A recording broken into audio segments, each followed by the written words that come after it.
We are the painters of our world. We are creators. We decide what goes. Our next guest is Isaiah Posey. At just 16 years old, Isaiah faced the challenges of being a justice-impacted youth, entering a system that could have defined his future. Instead, Isaiah chose to rewrite his story and, with the help of the Rising Scholars Network, earned his associate degree and discovered a passion for debate and public speaking as well. Isaiah, thanks for being here today. Thank you for having me. So Isaiah, tell us a little bit about yourself, where you're from, and what was school like for you? I was born in Kansas City, Missouri to a single-parent teenage mother. We moved to California when I was about 5 or 6 years old, and I've been here since. Growing up, I took to school and education in general with a passion because I could remember one of the first books that I ever read was Frederick Douglass's autobiography, and being inspired by the fact that this kid could teach himself how to read and write. And having a mother who always impressed upon me the importance of education and always wanting to see that I did her justice or I made her proud of the things that I accomplished motivated me to excel at whatever it was that I did education-wise. Now, tell us more about some of the difficulties you may have faced back in your neighborhood. Again, growing up with a single-parent mother, I was one of those latchkey kids. Having 2 other siblings as well, it was always impressed upon me that I had to take the lead in making sure that my brothers and I were always at the right place at the right time when my mother was not able to keep direct supervision over us. And so I was tasked with having to walk home from school, make sure that my brothers and we got into the house safely, make sure that our dinner was prepared, make sure that our homework was done, and make sure that, things around the house were taken care of so that my mother wouldn't have to worry as much when she did come home. We grew up in a rough neighborhood, grew up in South LA in the early mid-90s. That was a rough time to be living in Los Angeles, especially as a black kid. And so we seen a lot. Racial tension was just, sparking up around that time. We also always had to keep watchful eye of, people who may not have liked us because of the color of our skin. So I grew up with all of this in mind. And it did invoke a little bit of fear in me growing up, but I also knew that I had a responsibility to my mother to make sure that, my brothers and I were protected and that she could see her kids come home. So what incidents led to you becoming incarcerated when you were younger? Well, growing up, I didn't have a positive male role model in my life. And so I began to look into, the neighborhood and see that, there were things that I were attracted by older males in the neighborhood. Mm-hmm. The cars, the jewelry, the money, the flashiness, all of those things. That was my image of what a strong male figure was. And at the time, looking for guidance on how to be a strong black kid, I gravitated to those images. And coupled with the fact of living borderline poverty, having my mother have to, struggle to provide to make ends meet for us as well, I then began to delve into the street life. I joined a gang. Initially, it was just one of those things where I grew up with the kids that were in the neighborhood, and we all were looking for the same things. And so we gravitated towards one another and the older men that was in our neighborhood as well. That led me to, making some decisions that would eventually lead me to incarceration. I was incarcerated at the age of 16 years old for the crime of attempted murder, mm-hmm. and was eventually sentenced to 120 years to life as a result of that crime. Whoa. And so I never finished. I actually never even completed 8th grade. I went to jail 1 month after my 16th birthday. So the extent of my education has been during my incarceration. Mm-hmm. I was able to obtain my GED while in the California Youth Authority, which is now the Department of Juvenile Justice. And from then on, opportunities were presented that I was able to be introduced into college, but that would come much later. So, first of all, you're an amazing young man. I just want you to know that. Thank you. So through it all, poverty-stricken neighborhood, negative influences all around you, single-parent home, gang affiliation all around you. Did you ever at any point think about college through that entire experience? So I did. I had an older relative of mine. When we did go back home, she was actually the first relative of my generation to attend college in the family.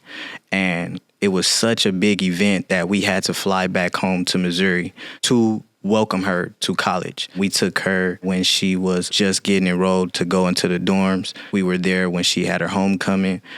It was always a big thing, her going to college, and how proud our family was of the fact that she was the first of our generation to go to college. And so it was always impressed upon me the importance, through that experience, the importance of higher education and pursuing a higher education, how much it meant to our family. It did our family very proud. And for me, seeing how proud my family was, seeing how proud she was of the fact that she was making our family proud, it was always impressed upon me like, man, I could actually go to college one day. You know, I could see myself being on somebody's campus. I also grew up around the time that Drumline was a popular movie. Yeah, Nick Cannon. And so, right. And so watching the movie Drumline and, you know, just being inspired by those images of Black students, you know, excelling at the things that they did, always encouraged me to like, man, I could do this one day. So you didn't get an opportunity to go to an HBCU like Nick Cannon and Drumline. Right. But you did go to Bakersfield College. Tell me about that moment when you made that decision. It was at a turning point in my life. That time I had been incarcerated for 10 years. And it was at that moment that I began to start looking outside of myself and saying that, you know, I couldn't continue on the path that I was on. But I also didn't see a clear-cut way in which I could start about the path of changing my life. I had just so happened to be getting out of security housing unit, solitary confinement, and the yard that I ended up landing on in Kern Valley State Prison, Delano, they had just started a new program called the Rising Scholars Program. It was the initial cohort, and if you got your GED, you could sign up and you could attend college classes face to face. Now, this was different because they had already been offering correspondence classes. And I actually did try correspondence classes when I was in the California Youth Authority, but because I had to be transferred to prison, I wasn't able to continue my education. The opportunity that was presented to be able to attend face-to-face college experience classes was something that definitely piqued my interest. And the men that were already a part of the program, they began to expel to me just how great the program was already, you know, and it was at its infancy at that point. And so I'm one of those people, man, I love a challenge. And when they told me that, you know, we have the chance to do something great here, that it's a lot riding on this pilot program, but that if we make it happen, that we can change lives, man, I jumped at the opportunity. Because not only I knew that I was going to be able to open up a door for myself, but it would be opening up doors for others who also were looking to change their lives as well. So you were a part of that initial Rising Scholars program. What did you expect? What was your expectation? Honestly, when I walked into the first class, I'm not sure that I had any high expectations, to be honest with you, because the system has a way of curtailing any hope. We had to battle through lockdowns, security issues on the yard. We also had to battle through, you know, men who also didn't really see themselves or the program as impactful as it could have been. So we not only were we up against changing the minds of corrections, but we are up against changing the minds of the inmates as well. And it was a tough task. It was a tall task. But you know, the system is only a system. You can't count out the individuals that are a part of the system, because we are what make the system, but we are also what defy the system as well. And the fact that we were able to all come together in that one classroom at the outset of that program and create a brotherhood and a bond that outweighed any politics or differences we might have had when we stepped outside of that classroom, we were able to find each other in that space and find power that we were able to utilize and build from there the program that is today. So speaking of brotherhood and speaking of power, tell me about this cohort of students. What were they like? Oh, man. Some of the greatest minds that I've ever met in my life. I man. believe it.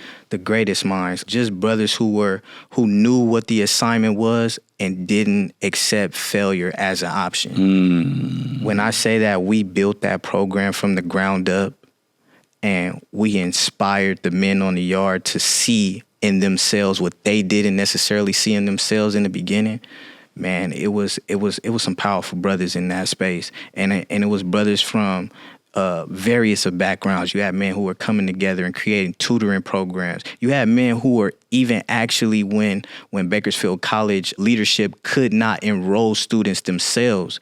We had enrollment programs, enrollment study programs where, we were going out and doing outreach on the yard like, yo, you got your GED, you got your high school diploma. How many credits you got until you need your high school diploma? Because we going to get you into the college as soon as you get your high school diploma credits. It was an encouraging space. It was a transformative space. That is so good. So take us inside, so to speak, because I want to know about your feelings. Okay. You're inside taking college courses. Yeah. Describe that feeling to me. How did you feel knowing I'm taking college courses right now?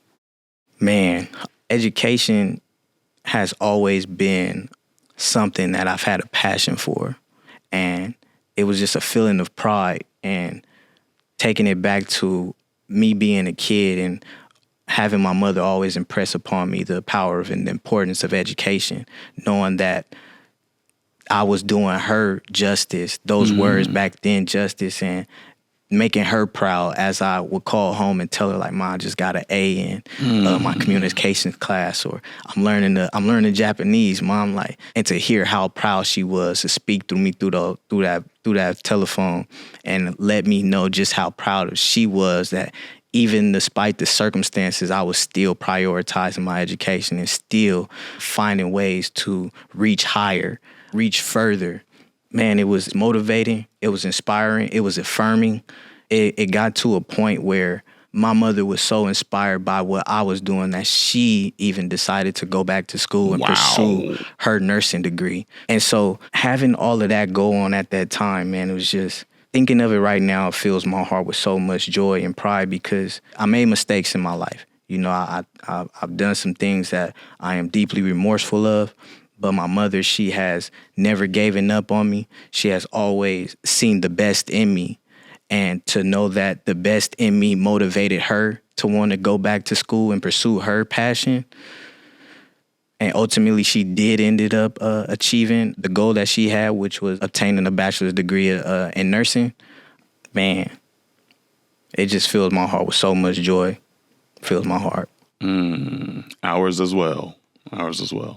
So tell us more about the Rising Scholars Network. Okay. Tell me about the support and the resources you received from it, and what role did it play in your college journey overall? The Rising Scholars Network at the outset was 100% supportive of us being in that space and transforming ourselves, redeeming ourselves.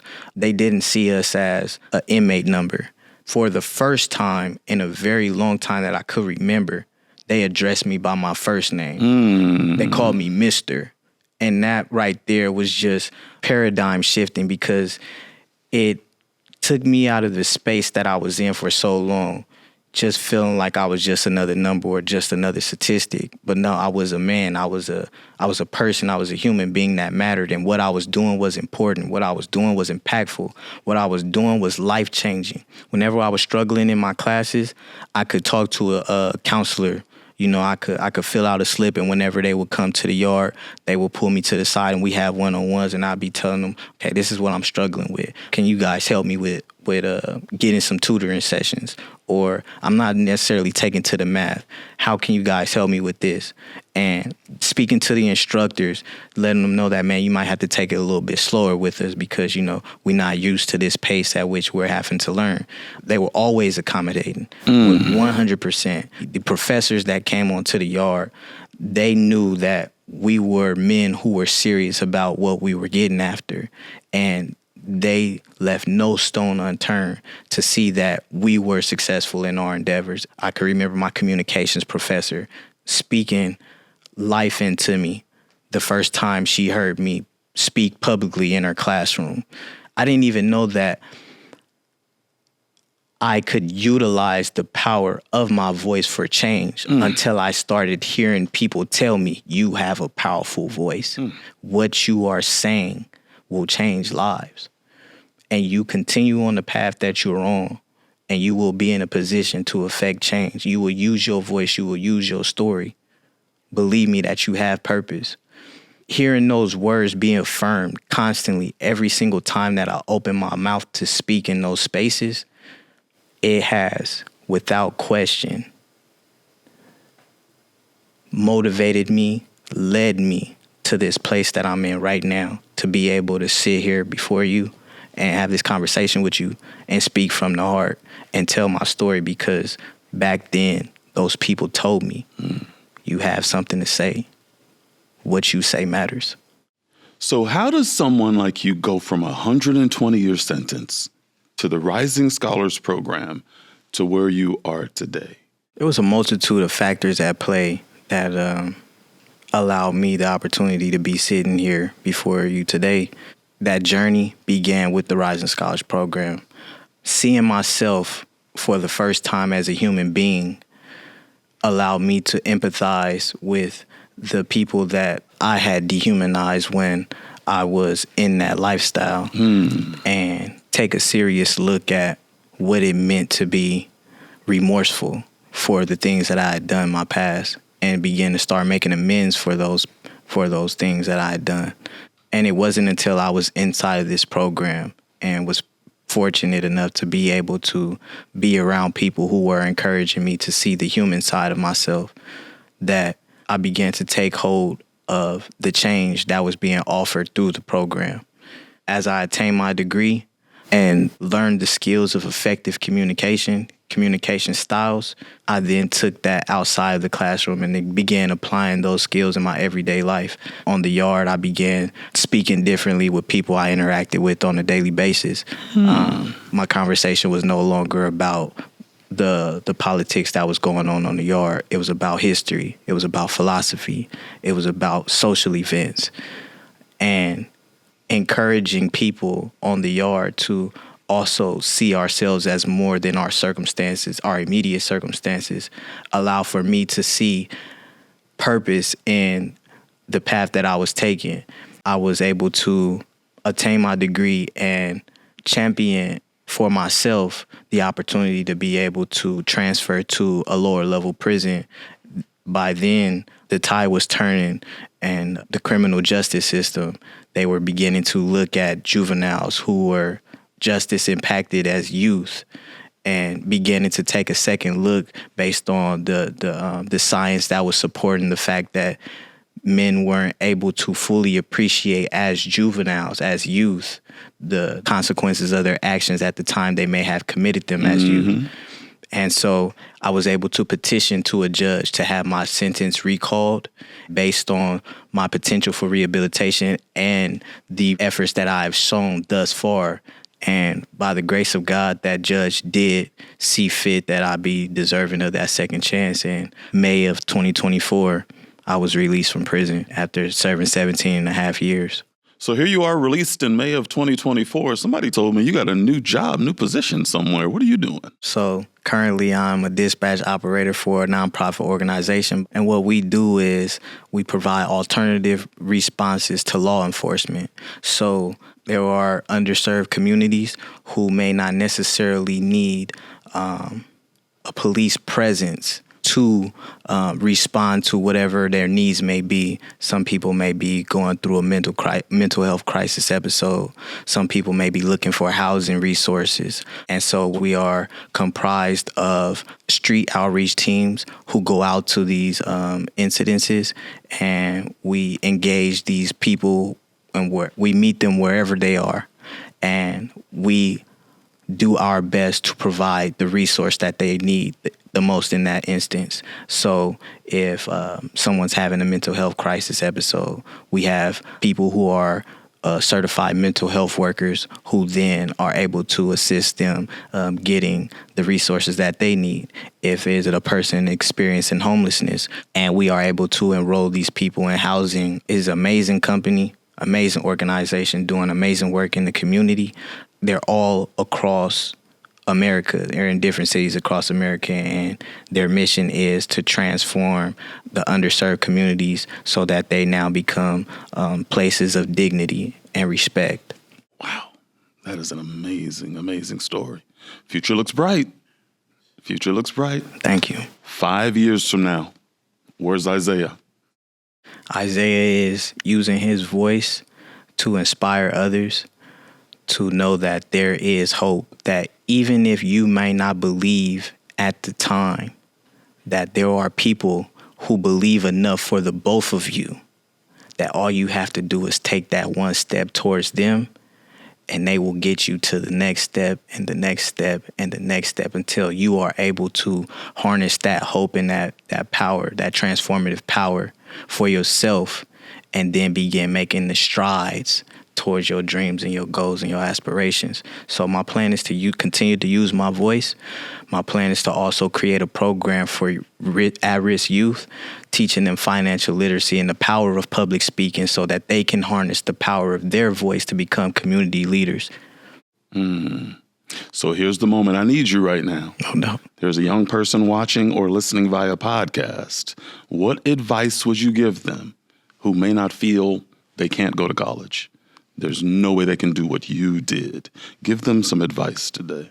My advice to you is, I sat in the seat that you are sitting.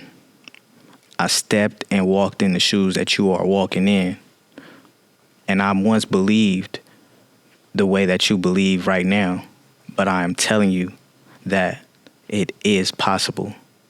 That as long as you keep the faith, you take hold of the advice, the encouragement, the prodding, the pushing of those who are behind you, and believe that whatever it is that they see in you is true, that you can do it, that you can make it, that you can seize hold of your life and make it something great, you could do it. You just have to have the courage and the willingness to step out on uncertain territories. Maybe you might not see what the next day looks like once you take this step. You may not be able to see a week from now, a year from now, but believe me, as long as you keep putting one foot in front of the other and not see turning back as an option, you will make it. You will make it. Isaiah, I appreciate you coming in here and being so transparent with us on the Educate Elevate podcast. Thank you brother. so much for your time and telling your story today. Thank you. Creators of our world. We are creators. We decide what goes.